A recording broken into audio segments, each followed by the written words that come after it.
Yeah. Right, so tonight's talks is basically on spring checks and the things you should be doing and the things I suppose you should be looking at. So first off, I'm going to take a step back from that. So basically, over the winter months and I suppose up to your first checks, you should still be making visits to your hives to make sure roofs haven't blown off, the hives are still up, right, haven't been knocked as a result of winter storms like we've coming this weekend. Stray animals or somebody been in vandalising them. The next point, to monitor varroa levels and carry out treatments if needed, typically towards the end of December and early January. Now that would be a very, very normal thing in a normal year, but at the present moment, we're not in a normal year because the winter has been so warm. We suspect that there has been broods right through the winter, which will knock off the varroa levels, or sorry, varroa monitoring. Plus, the levels could have been rising over winter, so this could be a very, very strange year going into spring. One other point there is to heft your hives. It's definitely a skill that every beekeeper should develop to recognize when you need to feed your colonies when they're running out. So why get your spring checks in early? The first part of the year, very, very critical time for honeybees. As the overwinter population rears brood to replace itself and develops the colony for spring and summer, many beekeepers don't realize the importance of these early checks, how many problems you can actually fix early rather than in the middle of summer and a hive not as strong as it possibly could have been. So when do you do your spring inspections? Colonies can be fully inspected when the temperatures are correct. Colonies should not be examined below 10 degrees. Quickly between 10 and 14 with extreme caution. This is literally if you know there is an issue there and you need to get in to sort something. But my personal preference is to stay away till you get above 15 degrees. So you can stand outside comfortably in a t-shirt. So what can we learn from early inspections? We can learn about their food. As you look through the combs, you should first reach the combs of honey and syrup stores. Check that the colony has equivalent to 2 to 3 full deep BS frames.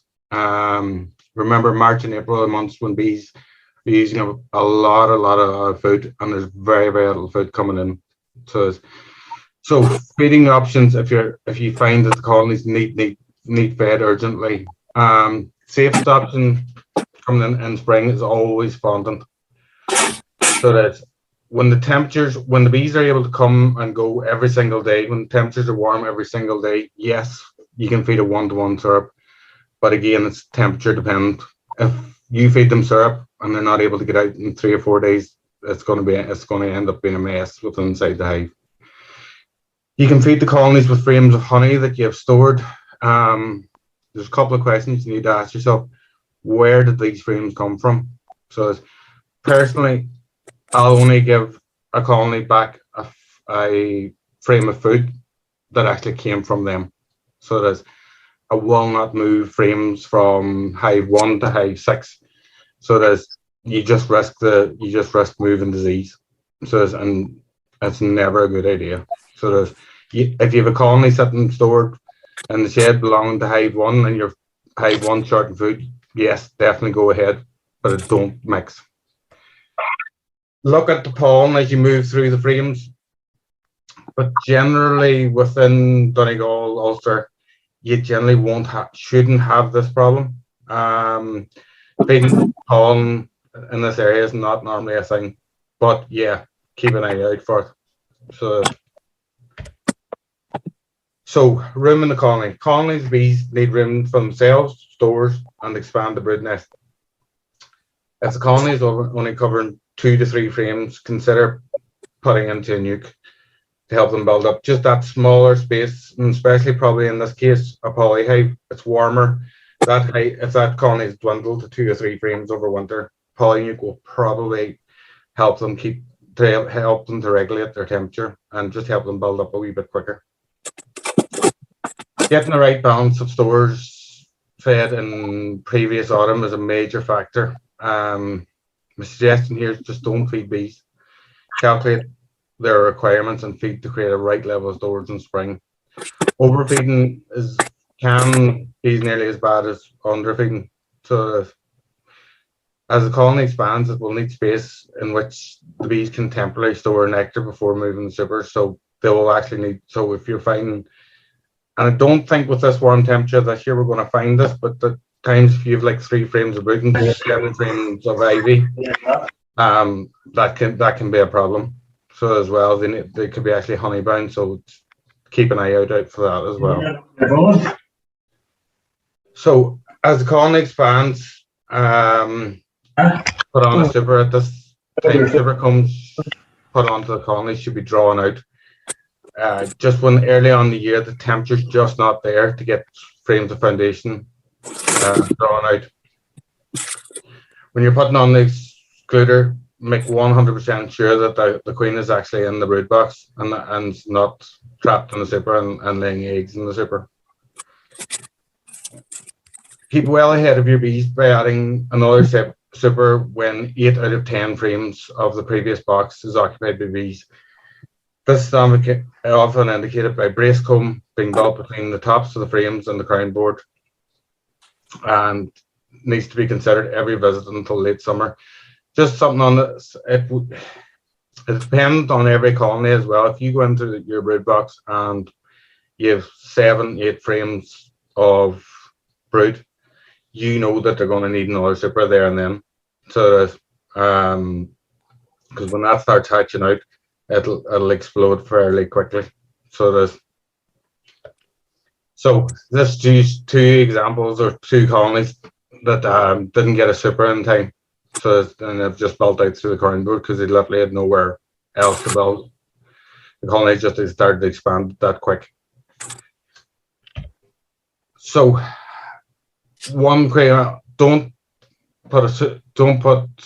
go into your hives in spring and go, right, okay, that needs a super, so I'm going to fire on 3 supers and that'll do them to the end of summer. Only ever give your colonies what they need when they need it. So there's, because it can cause stress on especially a smaller colony coming out of spring. So something like this would be not our spring.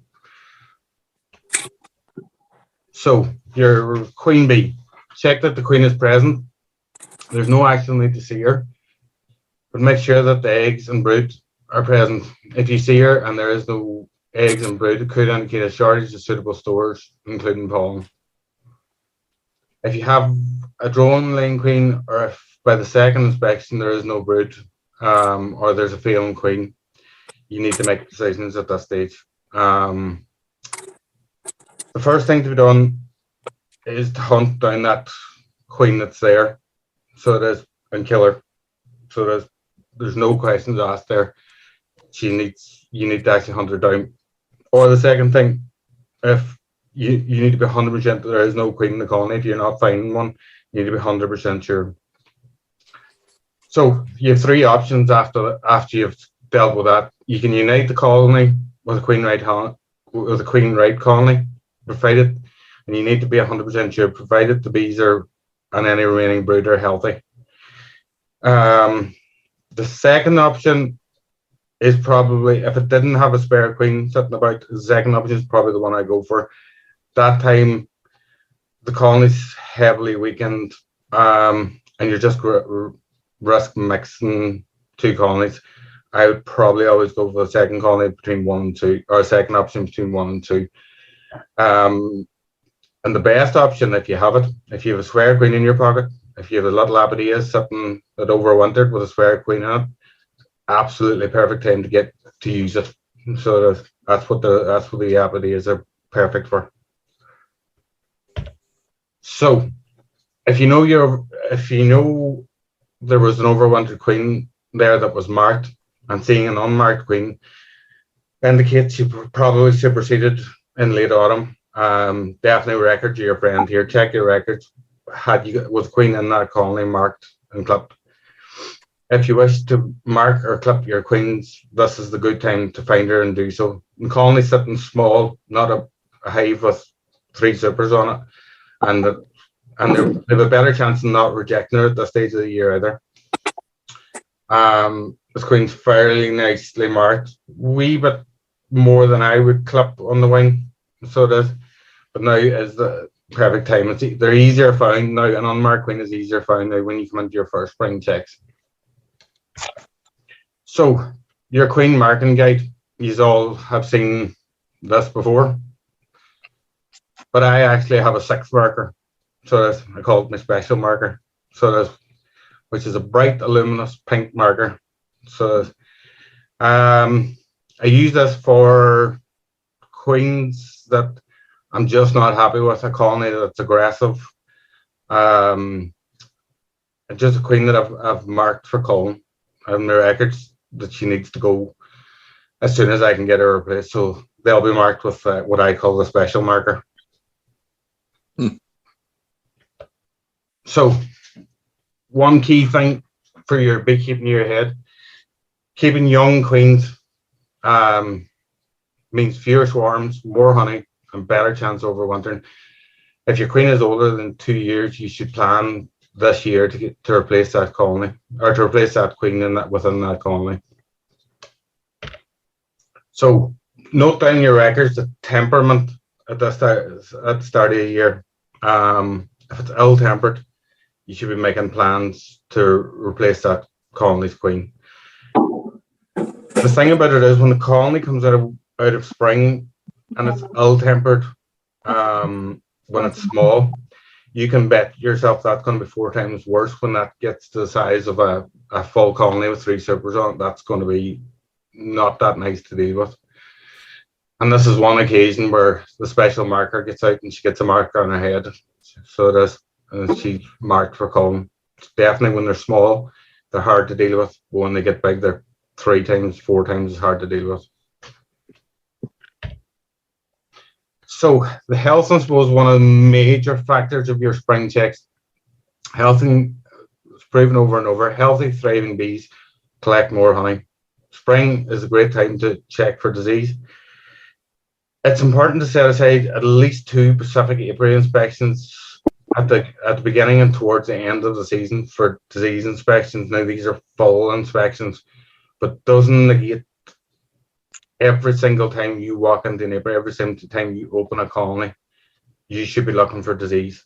So there's, but set aside 2 major ones where you're actually shaking them off the combs. If you're a beginner, learn to recognize what healthy brood actually looks like. So there's, if your brood doesn't look healthy and you're not sure, ask a mentor, ask an experienced beekeeper, local bee inspector. We have a disease officer within the club. Come to us, contact any one of us, and we'll get somebody out to take a look. Early recognition is definitely the key to controlling diseases. The colony at this stage of the year should be covering between 5 and 10 frames. Look for evidence the brood nest is expanding, lots of eggs, lots of larvae. If it's less than 5 frames, this could indicate that something is wrong, such as adult bee diseases, Nosema, acrin. I don't have that much of bother with that anymore since we started treating for Varroa, because these cause dwindling of the colonies, or viral diseases caused by poor Varroa management in the autumn. So to examine the brood, you need to shake off the bees, off the brood to have a good clear view of it. Be very, very careful not to roll bees between adjacent frames, high walls. Lift the frame about 1/2 to 3/4 out of the box. Move the frame quickly downwards with a sudden stop, and this should knock the bees off the actual comb. Most of the bees will fall off on the floor. If the queen is shaken off off the frame onto the floor, no harm should come of her, but it is best practice to kind of hunt her down first and get her inside one of these clips. It just keeps her nice and safe, because this time of the year, queen's just not replaceable. So you just don't have any knowledge. So just best practice, buy yourself a new clip £2. Get her into one of those and make she's safe then when you're going through your combs. Open brood cells have either a single egg at the base or developing larvae, which should be C-shaped, lying in the base of the cell, being pearly white and have defined body segments. You can see each segment. So it is. Sealed brood cells have completely closed capping in blocks, which are colour like a digestive biscuit. Cappings are in a shotgun pattern, greasy, sunken, perforated. It indicates that disease may be present, gently lifting and scraping these damaged cells to one side with a matchstick, let you see inside to see what's present. If you think your bees are infected with either American or European fried brood disease, you must notify the relevant departments, whether you be in the north or the south, and colonies must be destroyed. Now, that's not 100% right. I know within thing they'll say here, they'll advise you maybe on a light infestation of EFB that a shook swarm could clear it and whatnot. Personally, why go to that worry of always looking at it and going, I wonder is that back? I wonder is that back?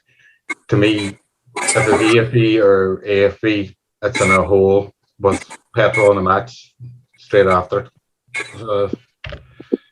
So EFB.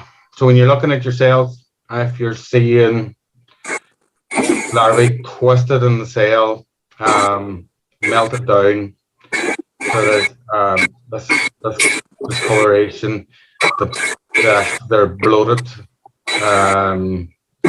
This is an extremely bad frame. You might only see 2 to 3 cells at any one stage within the frame. This is a very bad infestation of EFB, but yours might only have 2 or 3 to start, and that's what you need to look at, because colonies can hide it later on down the line, and then suddenly you've gone from one hive without washing stuff and gone to the next hive, and suddenly everything in the apiary has it. So European fried brood, you get a test for it. If you suspect it, the little tests are good to have in your toolkit anyway. And it's just, we all know at the present minute what antigen flow tests are. Works the exact same way. Put a little larvae in the little bottle. It's got little ball bearings in it. You shake it for 20 seconds. Take a pipette of the sample and put it on the little lateral flow, and then you'll get your test back to say positive or negative. So I think we're all very, very well practiced at doing this at the moment. So AFB. Now, the ones that are marked here, there's a lot more going on within this frame, so don't think anything else is healthy in this frame.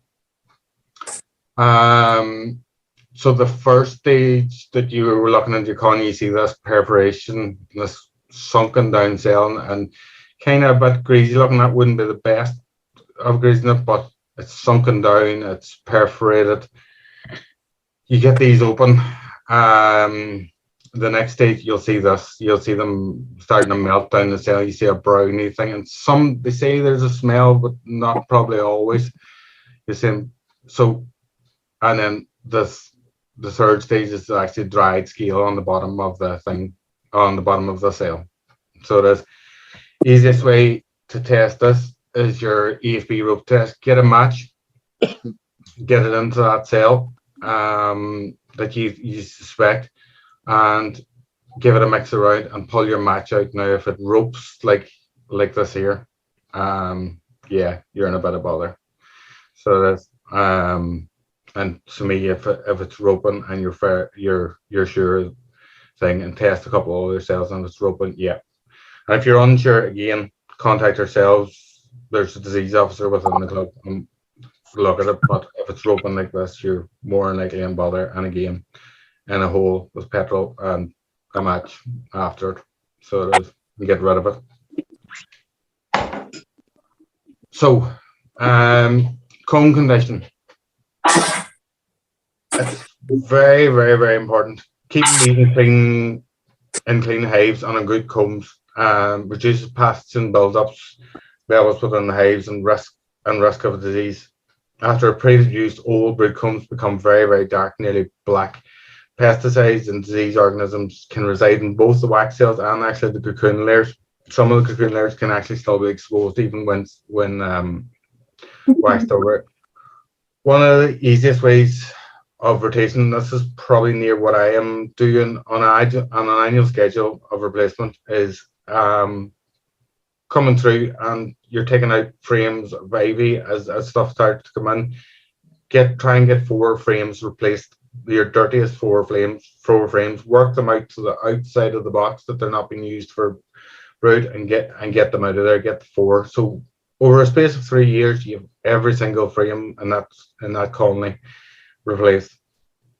It just cuts down the pesticides and disease building up on the wax. Wax is like a sponge. It absorbs everything. So it does. So spring clean. When you're doing your spring checks, it's a good time to do some spring cleaning, such as scraping the top bars and the crown board free of waste combs. Give the bees a helping hand. Get the brood box off the floor. Give the brood box a clear out, because there'll be dead bees and there'll be maybe bits of chalk brood and whatnot, and just save them having to do it. Get them cleaned out, or if you can bring a new floor there, put it on top, and take the old one back to the shed to get scorched and cleaned. And so check to see if you have any problems with hives, leaking roof, starting to rot, and definitely dealing with your dead out hives. Just anything that's wrong, you think, right, okay, that needs a clean up. So it is, or it's leaking. So apiaries and dead out hives. In this day and age, it's not uncommon for new beekeepers to lose hives in winter, even old beekeepers like myself. You may wonder how to do a post-mortem and prepare your hive for a new install. Dead out frenzy can be imprecise, but there are some hallmarks of the common killers to look for that can determine the cause of death and to inform your future beekeeping practices. Moisture. Is there moisture? Is there a buildup of water within the hive or mold inside the hive? Water dripping out of the combs. This is fairly bad. You can see all the dead bees. Not a nice sight to walk into. The hive's overall wet. Has it been leaking? So it's just trying to figure out, has moisture actually killed them? Was there enough ventilation in that hive over winter? Mite collapse. Parasitic mite syndrome is a very common killer. If mite collapse was a cause of death over the winter, you'll see white specks of mite excrement covering the comb surfaces. There may also be a lot of dead mites littering the board. So you can see the little white specks and thing, that there was a huge amount of varroa within that colony over winter, causing a huge viral load within the actual colony. Starvation.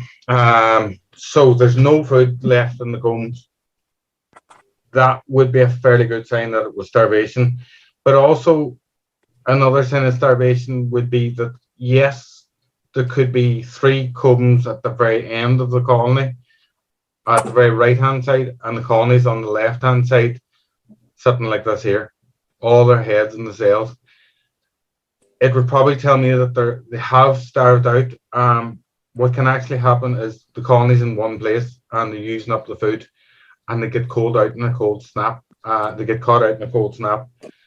Temperature drops. That colony's sitting on a cluster, unable to move the cold, and the food's 2-3 frames over. They just can't get to it. So you can see it here, and it's a very sad sight as they're sticking their heads within the cells, licking the bottom of the cell, licking the last drops of food out of the bottom of the hive, or the bottom of the cells. Queen problems.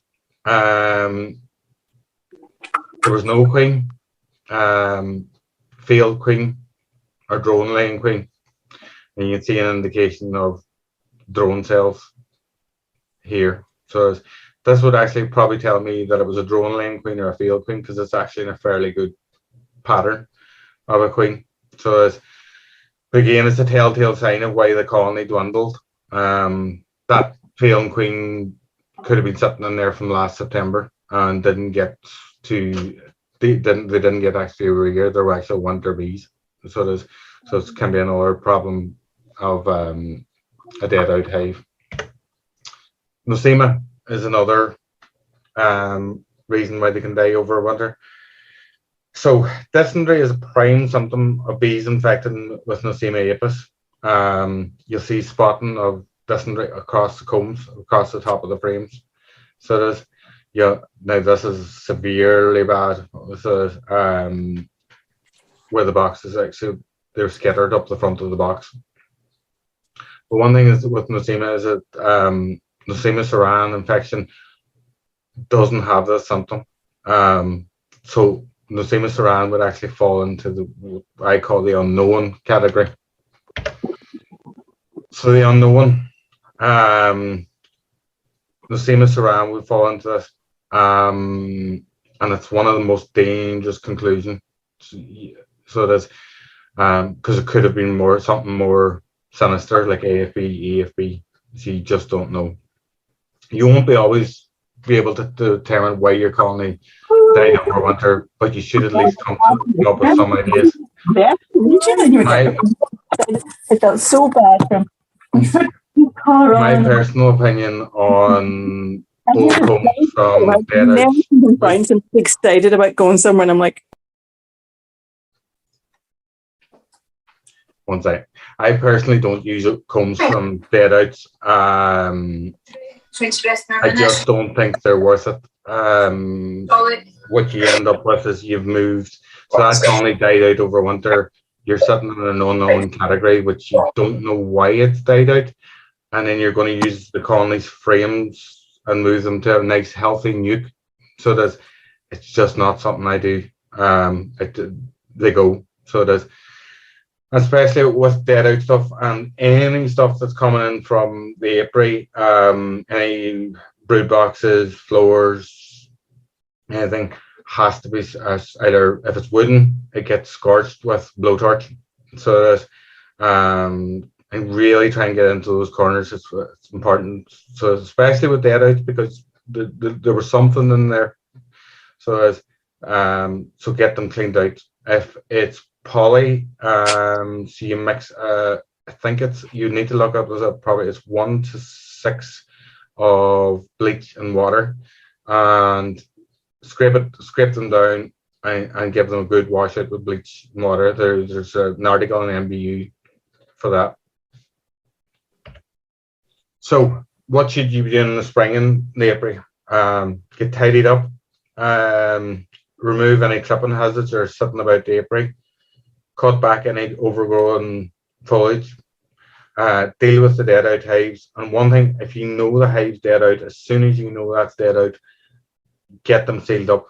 The last thing you want is all the rest of your colonies going into that dead out hive and stealing what they have left, because you don't know what else they're bringing back to the rest of the hives. When the weather gets warm enough, remove the mouse guards and let the bees move freely. Inspect spare equipment and estimate what you might need for this year, depending on what your plan is for this year. Do you plan to increase or thing? And when you have a bit of time now, and you're not all spending back and forth to your bees, get your frames ready. So, because the bees don't wait for you when they go to swarm. So get the frames ready, get everything set and ready, that if that colony goes to swarm, all you have to do is walk into the shed and lift what you need and come out. Get a wee bit of spring planting done if you plan to plant a few bits for bees. One of the most important things, and this is what I consider now, I wasn't the best when I started beekeeper, but I quickly realised how important this is. Keep your records up to date. Definitely our memory is not as good as we think it is. It helps you keep track of those colonies that give you problems and justify why you've marked them with the special marker. In the same respect, it lets you see outstanding colonies so you can identify breeding stock. if you have an out apiary, you'll know what you need to bring. So you've marked it down your thing. You need a super for this colony and whatever, a new roof for this colony. You'll know what you need when you're going there. You need to take a look at the record book. If you intend to go and do your proficiency, you'll need to show your records. So it's again, if you intend to go on ahead and do your other exams, you will need your records to do that.